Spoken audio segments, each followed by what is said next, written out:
History teaches us a simple rule: assassins matter only if they succeed. The names we remember etched into textbooks and memorials belong to those whose bullets found their targets. The rest are dismissed as footnotes, failures, shadows that never touched the light. But File 01 breaks that rule completely, because this is the story of an assassin who missed and yet altered the course of history more deeply than many who succeeded. On the morning of May 14, 1933, a man stood among a crowd lining a narrow European street. Flags hung from balconies. Soldiers stood at attention. A political figure, whose name would later be sanitized from records, was scheduled to pass by in an open vehicle. The man's name was never officially recorded. In police reports, he appears only as Subject A-17, in intelligence memos as the shadow asset, in one handwritten note simply as the man who hesitated. He had the weapon. He had the angle. He had trained for years for this exact moment. And then he fired. The shot missed. It struck stone, shattering harmlessly into dust. The motorcade sped up. Guards reacted. The crowd screamed. Within seconds, the moment was over. The target survived. History books would later describe the day as an uneventful public appearance, but behind closed doors, panic spread like poison, because the assassin was not supposed to exist.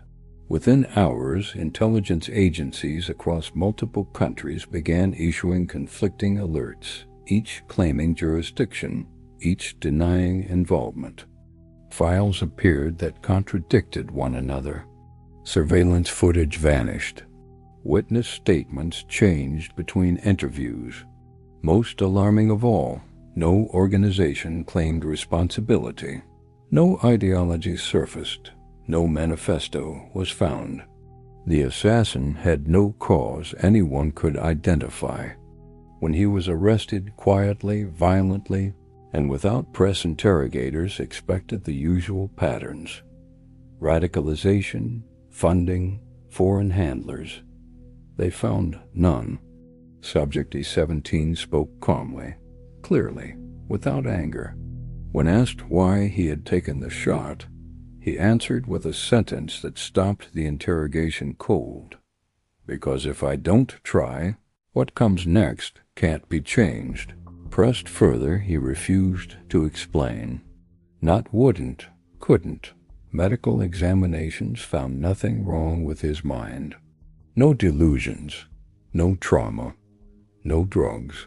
He knew exactly where he was and what he had done. Yet when analysts reconstructed the event timeline, something deeply unsettling emerged.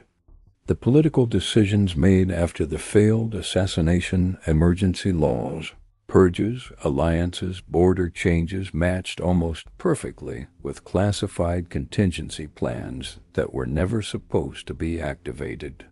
Plans designed for a future that had not yet happened. It was as if someone or something had anticipated the attempt and needed it to fail, because the shot that missed did not end a life. It set history on a darker path, one that only a handful of people ever realized had been altered. And the man who pulled the trigger, he would disappear from records less than 6 months later. No trial, no execution, no release. Only a stamped file marked neutralized, continued existence not required. This is not the story of an assassination. This is the story of a warning fired too late, heard by the wrong people, and buried before the world could understand it. Once Subject A-17 was in custody, the first assumption was ideology. There is always an ideology: money, religion, nationalism, revenge. Interrogators rotated in shifts. Applying every known method, psychological pressure, empathy loops, false confirmations, they offered him protection. They threatened him with erasure. Nothing worked, because there was nothing to extract. Subject A17 did not belong to any group. Bank records showed no unusual transfers, no foreign contacts, no encrypted correspondence. His travel history was unremarkable. His upbringing ordinary to the point of invisibility. He was a ghost before the attempt. One analyst wrote in frustration, "He is operationally empty. No motive tree will grow here." The more they looked, the worse it became. His training was inconsistent. He demonstrated advanced marksmanship, yet no military record existed. He knew counter-surveillance techniques used by agencies that officially denied sharing doctrine at the time. He could disassemble the weapon blindfolded, but couldn't name where he learned to do it. When asked directly who trained him, Subject A17 paused for a long time. Then he said, "People who don't exist yet." The room went silent. Doctors were brought back in. Again, no signs of psychosis. His statements weren't rambling or symbolic. They were precise, delivered like facts he had already accepted. During one session, an interrogator tried a different approach. "If you knew this would fail," he asked, "why take the shot?" Subject A17 leaned forward. "Because success wasn't the point," he said. "Visibility was." That answer triggered an immediate lockdown. Behind the scenes, analysts began mapping what happened after the failed assassination. Emergency legislation passed within days. Opposition figures were detained under temporary powers that never expired. Intelligence budgets tripled. Surveillance authority expanded quietly, permanently, all justified by a single phrase repeated in internal memos. The threat is real even if it failed. The attempt had given power an excuse. And Subject A17 seemed to know that it would. One document compared his case to a chess move, not a checkmate, but a forced response. A move designed to narrow the opponent's future options. When confronted with this theory, Subject A17 neither confirmed nor denied it. He simply said, "Now they'll do what they were already planning to do, but sooner, and without resistance." That statement terrified the room, because it implied foreknowledge, not just of the attempt, but of history's trajectory. A final question was asked before his removal from interrogation entirely. What happens next? Subject A17 looked tired for the first time. "Now I disappear," he said, "and you pretend this was random." He was right. Within weeks, references to him were downgraded, compartmentalized, then scrubbed. His name, whatever it truly was replaced with blank space. Analysts were reassigned. Oversight dissolved. But the policies enacted after his failed shot remained, permanent, unquestioned. And somewhere in the silence between cause and effect, a realization settled among a few who had studied the case too closely. Subject A17 had not tried to change the future. He had tried to slow it down, and failed. In the months following the failed assassination, something subtle but profound happened. History did not break. It slid. Publicly, life moved on. Newspapers archived the incident as a minor security breach. The leader survived. Speeches resumed. Parades continued. But internally, analysts noticed a divergence like a river that hadn't changed direction, only depth. Before May 1933, certain political decisions had been debated cautiously. After the attempt, those same decisions were enacted with urgency. Opposition voices softened. Foreign governments adjusted their tone. Fear had entered the room. A classified comparative study never released examined policy drafts from before and after the assassination attempt. The language was nearly identical. Only the timing had changed. Everything was accelerated. Military expansion programs moved up by years. Surveillance infrastructure was approved without resistance. Emergency powers, once labeled temporary, were quietly extended, then normalized. Subject A-17 had not changed what would happen.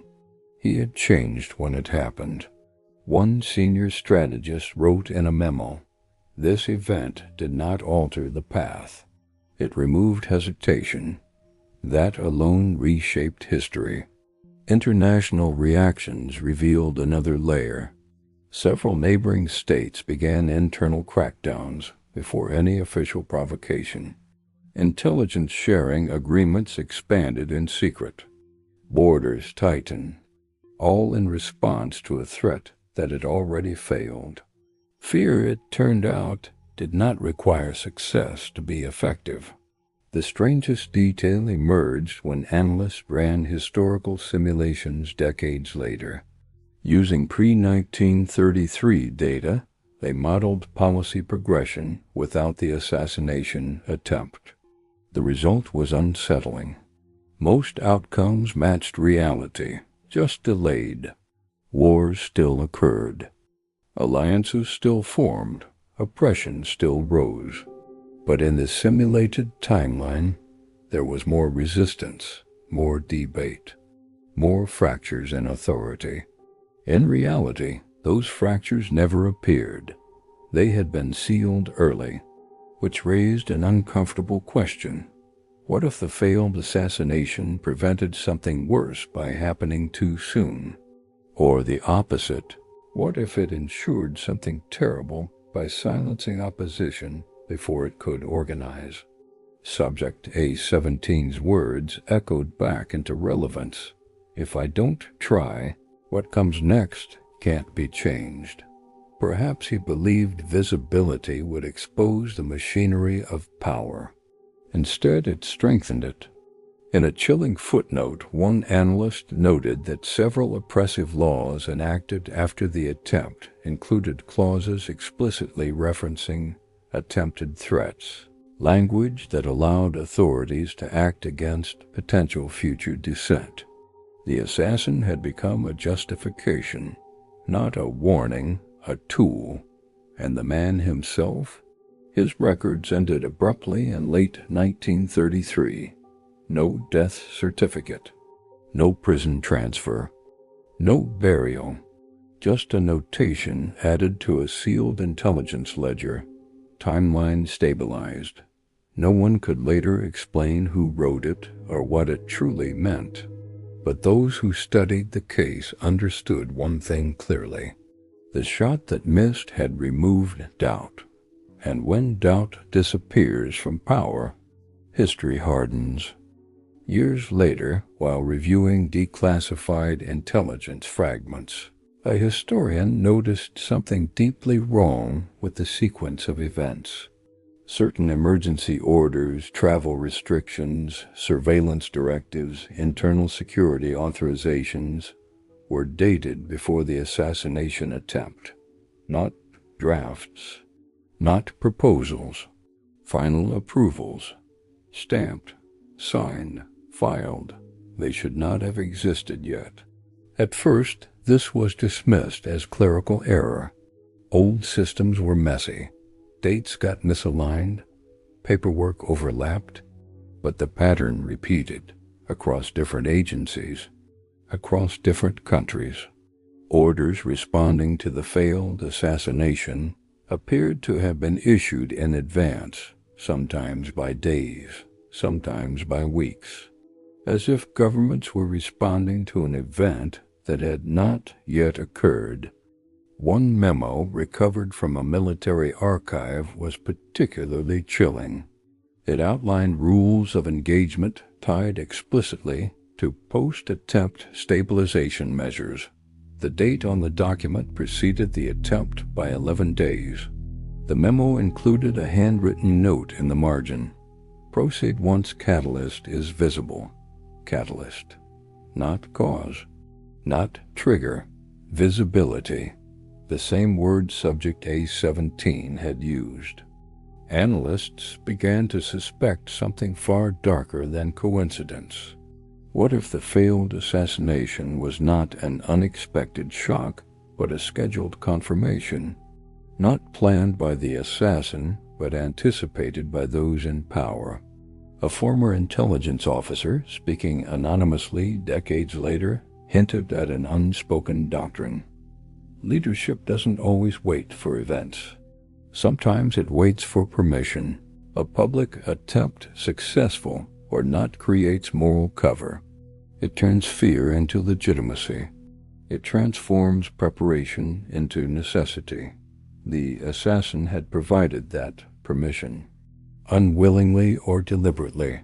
Investigators revisited Subject A17's background with this in mind: his access to the event route, the gaps in security, the oddly delayed response of guards. None of it proved conspiracy, but none of it disproved it either. One disturbing hypothesis gained traction among a small circle of analysts. Subject A17 may have been allowed to take the shot, not because they wanted him to succeed, but because they needed him to be seen. In this interpretation, the assassin was neither hero nor villain. He was a signal, a visible fracture in normalcy that allowed power to shift without resistance. When asked once if he believed he was being used, Subject A17 reportedly smiled. "I know I am," he said. "That's why I tried. Tried to what? The files don't say. But the timing suggests something grim." His failure did not derail the machine. It synchronized it, and the machine moved faster afterward. A final classified annotation appears in the margins of a joint intelligence summary. Outcome optimal. Public shock achieved without destabilizing loss. No signature. No attribution. Just the quiet confirmation that the shot that missed was not useless. It was enough. After the intelligence community reached its quiet consensus, Subject A17 ceased to exist. Not officially. Officially, he had never existed in the first place. His interrogation transcripts were reduced to summaries. The summaries became bullet points. The bullet points disappeared. Even the file number A17 was reassigned years later to an unrelated customs case, erasing the last functional reference to him. But the silence that followed was not empty. It was maintained. Analysts who had worked the case noticed something unusual in the months after Subject A17's removal. Conversations about the assassination attempt stopped abruptly, not just in public, but internally. Meetings ended early. Questions went unanswered. New directives arrived with no explanation. It wasn't denial. It was containment. One junior analyst, curious enough to push, asked a superior what had happened to the assassin. The response was immediate and sharp. "You're assuming there was an after?" That analyst was transferred within a week. Another detail emerged slowly, almost by accident. Budget reallocations tied to post-attempt security measures included a small but recurring line item across multiple agencies. Stabilization maintenance. No description. No oversight. No end date. The money didn't fund prisons or weapons. It funded silence, files sealed indefinitely, witnesses reassigned, researchers discouraged, academic inquiries blocked at the access level. Subject A17 was not executed publicly because that would create narrative closure.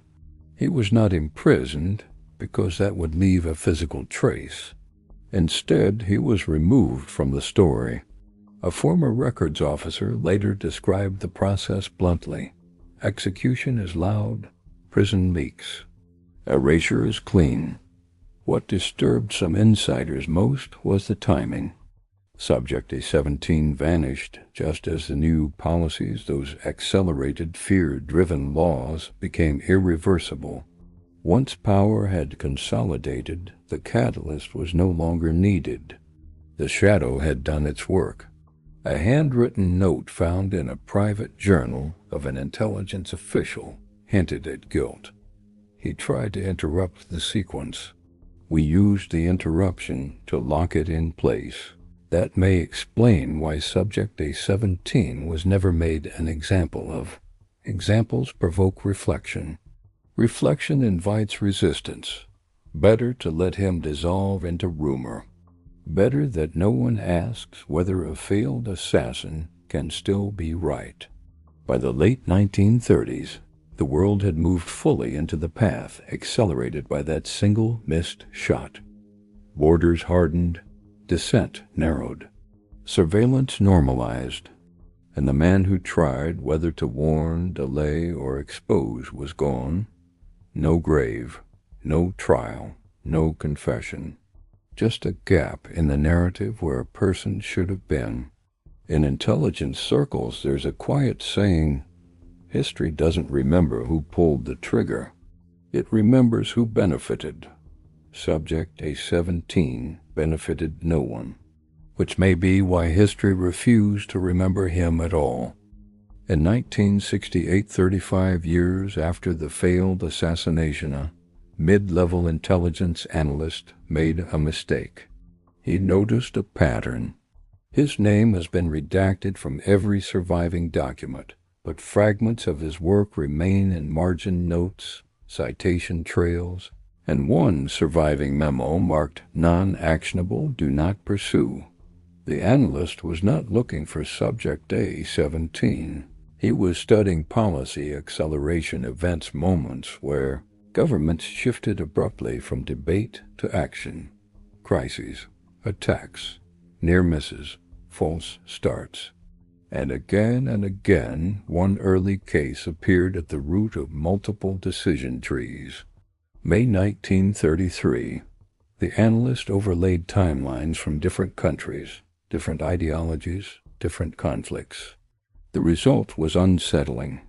The failed assassination functioned as a keystone anomaly, a small event that altered the load-bearing structure of future decisions. Remove it, and the timing of everything downstream changed. Not outcomes, timing, which meant resistance windows closed earlier, opposition fractured sooner, extreme measures normalized faster. The analyst wrote, this was not a spark. It was a calibration. He traced the logic further and noticed something worse. Subsequent political shocks, successful assassinations, terror attacks. Copes were all interpreted through the framework established after 1933. Emergency responses grew more immediate. Civil liberties eroded more smoothly. The world had learned how to react, and it had learned it from a failure. The analyst requested access to the original Subject A17 materials. His request was denied automatically. No human signature, no explanation, just a system response. Reference invalid. He tried again under a different classification pathway. Denied. Then something strange happened. Documents he had already accessed began returning modified. Paragraphs softened. Dates shifted. Causal language disappeared. Not deleted. Adjusted. Reality, it seemed, did not like being re-examined too closely. The analyst wrote one final memo before being reassigned to a statistical unit unrelated to policy analysis. The memo was never circulated. but a draft survived. If the assassin had succeeded, we would have mourned.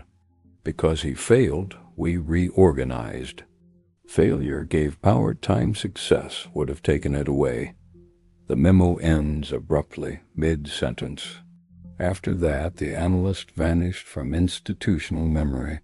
Not fired, not punished, just reassigned until irrelevant, yet his insight lingered. Among those who later reviewed similar cases, a quiet rule emerged, never written, never spoken aloud in meetings. Do not study failed events too closely. They explain too much, because failures reveal intent without consequence. They show what systems are prepared to do before they are forced to pretend they had no choice. Subject A17 had failed publicly, but privately his failure exposed the machinery, and the machinery responded the only way it knew how, by making sure no one ever assembled the full picture again. By the time the analyst's work was buried, the damage or correction was already complete. History had settled into the shape created by the missed shot. What never appeared in textbooks were the alternative drafts, the speeches never given, the laws never delayed, the debates that never happened because fear arrived early and stayed. These unwritten moments formed a shadow history, one that could only be inferred by comparing what should have taken time with what happened immediately. In this shadow history, the failed assassin became a ghost variable, invisible, unacknowledged, yet present everywhere. One university historian working independently in the late 1980s unknowingly brushed against the same truth. While studying authoritarian expansions across different regimes, he noticed a recurring pattern. A near event, an attempt, a plot, a narrowly avoided disaster preceded consolidation of power more reliably than successful attacks. He called these moments permission shocks. The paper was rejected. Reviewers said the concept was speculative and politically sensitive. Funding vanished. The historian shifted fields. But the idea lingered, because permission shocks explain something uncomfortable. Power does not always wait for tragedy. Sometimes it waits for almost. The assassin who failed provided that almost. He created a world where leaders could say, "Next time we may not be so lucky," and once that sentence exists, restraint becomes negligence. What made Subject A17 uniquely dangerous was not his weapon, it was his timing. Had he acted earlier, he would have been dismissed as a madman. Had he acted later, the machine would already have been moving. He struck at the precise moment when systems were prepared, but not yet exposed. That is why he had to disappear, not because he was powerful, but because his story, if understood, would reveal how fragile the idea of inevitability really was. One final fragment, found in a misfiled Intelligence Digest, hints at this fear. It contains a single, unattributed line. If people learn that nothing had to happen yet, they will ask why we rushed. That question is poison to authority. So the story was never written. The assassin was never named. The warning was never discussed. The missed shot became a footnote, then nothing at all. But history still carries the shape of his failure. Every time emergency powers are expanded after a scare, every time debate is silenced by what might have happened, every time fear outruns facts, that is his legacy. Not blood, not martyrdom, but acceleration. And the most unsettling part, no one can undo it, because you cannot reverse a history built on reactions to something that never fully occurred. Subject A17 did not change history by winning. He changed it by revealing how easily it could be pushed. In the end, there was no courtroom, no confession, no grave to visit. There was only an effect. By the early 2000s, scholars and analysts who studied political crises began noticing something they could not quite name. A reflex embedded into modern governance, the tendency to treat attempts as outcomes, warnings as proof, and possibility as guilt. This reflex had a birthday. It was born the day a shot missed in 1933. Subject A17 never lived to see how far his failure traveled. But its shadow did. It moved forward through decades, shaping how leaders reacted to threats that did not yet exist, how laws were passed before debate, how freedoms were limited just in case.